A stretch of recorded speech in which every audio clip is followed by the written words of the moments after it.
ہر قسم کے روحانی جسمانی مسائل اور وظائف کے لیے پیر اقبال قریشی چینل کو سبسکرائب کریں۔ کہ آپ دیکھیے کہ بے نمازی اللہ کے ہاں اتنا راندہ درگاہ ہے، ایک سجدہ 14 لاکھ سال عبادت کرنے والا عزازیل فرشتوں کا مدرس ایک سجدہ اللہ کو نہیں آدم کو نہیں کرتا تو قیامت تک لعنتی ہو جاتا ہے۔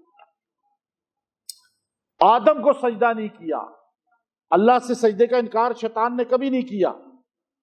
شیطان کو اللہ کہتا نا مجھے سجدہ کرو تو وہ تو ساری زندگی تھا ہی سجدے میں، اس نے اللہ کا حکم توڑا، آدم کی طرف منہ کر کے جیسے ہم کعبے کی طرف منہ کرتے ہیں سجدہ نہیں کیا۔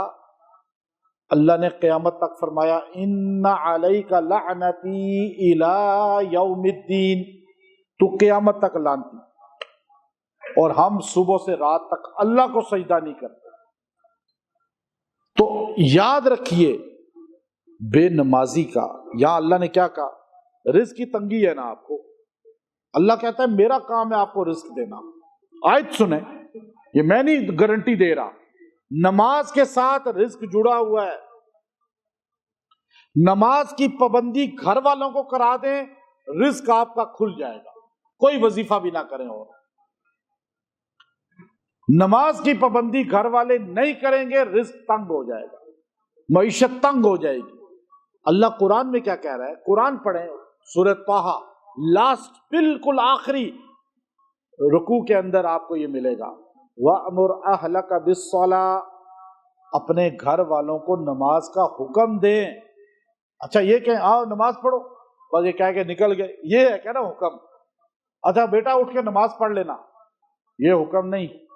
وَاسْتَبِرْ عَلَيْهَا، وَاسْتَبِرْ عَلَيْهَا، اور سختی کے ساتھ ڈٹ کے آپ نے حکم دینا ہے، ان کو دیکھنا ہے بھائی نماز چھوڑی تو نہیں آپ نے، پڑھی ہے آپ نے۔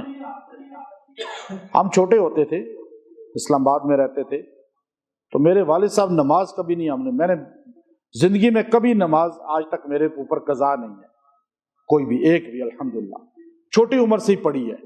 تو میرے والد صاحب کی عادت تھی کہ وہ نماز کے لیے بھیجتے تھے، جاؤ بھائی نماز پڑھ۔ تو ہم اکثر رات کی نماز میں، وہ ایک بڑی مارکیٹ ہے اسلام آباد کی، ہم وہیں، تو اس کا پوری کا چکر لگاؤ نا تو 20-25 منٹ گزر جاتے ہیں، تو ہم نماز کے بجائے ادھر چکر لگاتے تھے۔ 9 سال عمر تھی یا 10 سال، تو پھر وہ واپس آ کر کبھی نماز پڑھ لیتے تھے، کبھی 9-10 سال عمر تھی تو کبھی چھوڑ دیتے۔ تو فائدہ یہ ہوا کہ وہ جب مسجد بھیجنے لگے نا تو وہاں آگے تبلیغی جماعت والے بیٹھے ہوتے تھے، 1-2 بار ہمیں وہ ان کے بیان میں بیٹھنے سے اللہ نے پابندی سے نمازی بنا دیا۔ گھر سے بھیجیں گے تو آگے ماحول ملے گا نا۔ میں آج بھی سوچتا ہوں، بلکہ کئی بار کہتا بھی ہوں، کہ اگر گھر سے نہ بھیجتے وہ، چاہے ہم کبھی چکر لگاتے ادھر، کبھی ہم ٹال دیتے، لیکن آخر کبھی نہ کبھی تو بندے کو ماحول مل ہی جاتا ہے۔ لیکن آپ گھر سے بھیجیں ہی نہ کسی کو نماز پہ، وَاسْتَبِرْ، اس کو کہتے ہیں سختی کے ساتھ۔ بخاری کی حدیث ہے، 7 سال کی عمر میں بچے کو کہو بیٹا نماز پڑھو، 10 سال کی عمر میں نہ پڑھے تو ڈنڈے سے مارو، تاکہ وہ عادی ہو، اور بستر الگ کر دو ان کے۔ اب آپ دیکھیے ہمارے ہاں نماز کے لیے بے فکری ہے، وَاسْتَبِرْ نہیں ہے، وَأْمُرْ ہے بس۔ اکثر دیندار وَأْمُرْ تک ہیں، وَاسْتَبِرْ پہ نہیں ہے۔ اچھا اللہ نے کیا اصول بنایا، جو وَاسْتَبِرْ ہے نا یہ عادت بناتی ہے، آپ جب سختی کریں گے، نماز ساتھ لے کے جائیں گے، ماحول میں رکھیں گے، وَأْمُرْ أَهْلَكَ بِالصَّلَاةِ وَاسْتَبِرْ عَلَيْهَا، اس کے بعد اللہ نے کیا کہا، لَا نَسْأَلُكَ رِزْقًا، میں آپ سے روزی نہیں چاہتا کہ آپ کماؤ پھرو، اللہ کہہ رہا ہے مجھے تمہاری کمانے سے کیا فکر ہے، تمہاری نوکری سے کیا غرض ہے، تمہاری تجارت سے کیا غرض ہے، میرا آرڈر ہے اپنے گھر والوں کو نمازی بناؤ، نحن نرزقک، تمہیں رزق میں دوں گا۔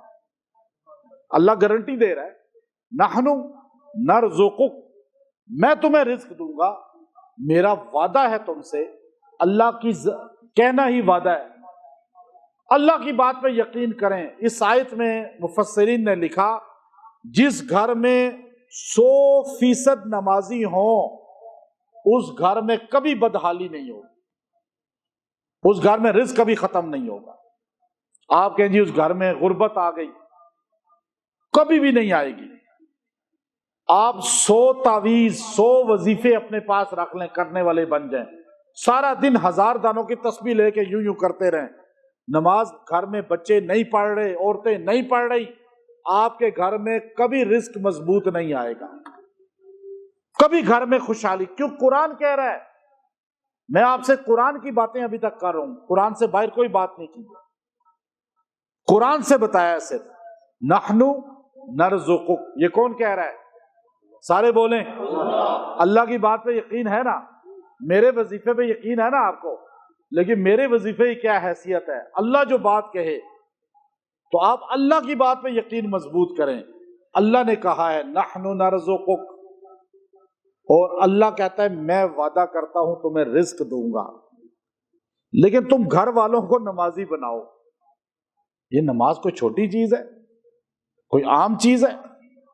قرآن کہتا ہے، قرآن پاک نے جگہ جگہ نقشے کھینچے ہیں اس کے، فویل للمصلین، تباہی ہے، تباہی ہے۔ اچھا وہاں جو کہا تھا نا اللہ نے نماز نہیں پڑھتا سورہ قیامہ میں، اولا لک فاولا ثم اولا لک فاولا، آپ دیکھیے سورہ قیامہ کے آخری رکوع میں اللہ نے 2 بار کہا اولا لک فاولا ثم اولا لک فاولا۔ یہ لکا پٹھانوں والا نہیں ہے، یا اللہ نے کیا کہا ہے؟ تباہی ہے، تباہی ہے تمہارے لیے۔ اللہ نے یوں کہا نماز نہیں پڑھتے تباہی ہے، پھر کہا ثم، پھر اولا لکا فاولا، پھر میں کہتا ہوں تم تباہ ہو، تباہ۔ اب وہ خوشحال ہو سکتا ہے جس کو اللہ تباہ کہہ رہا ہے؟ پیچھے کا فلا صدق ولا صلی، نماز نہیں پڑھتا، اچھی بات کے پیچھے نہیں جاتا اور تکبر کرتا ہے۔ اللہ کہتا ہے موت کی تلخی بھی ملے گی، تباہی بھی ملے گی۔ اب آپ خوشحال کیسے ہو سکتی ہے قوم ہماری؟ ساری پلاننگ حکومتیں کریں، نماز نہیں پڑھ رہے، کبھی بھی خوشحالی اس ملک میں نہیں آئے گی۔ آپ کہتے ہیں عرب لوگ بڑی ترقی کر گئے، عربوں کی عورتیں مرد 2 چیزوں کو مضبوطی سے پکڑے ہوئے ہیں، نماز اور قرآن۔ ہر وقت نماز، کئی رستے میں ہوگا عورتیں تک نماز پڑھیں گی، روڈ پہ بچھا کے مصلی عورتیں مرد نماز پڑھتے ہیں، جماعت کراتے ہیں۔